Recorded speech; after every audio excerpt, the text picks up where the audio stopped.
Pahitas. Yan. Ito nilalagay ko. Pahitas mix na para madali. Madali lang.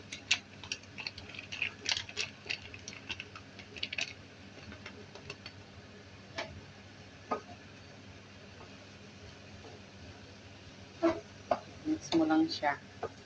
Mix. Itong chicken pahitas.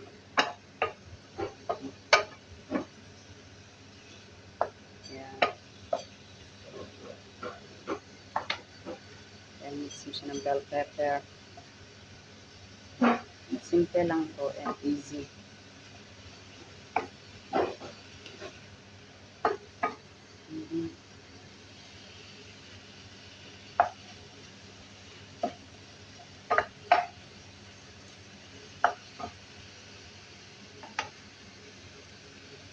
There you go.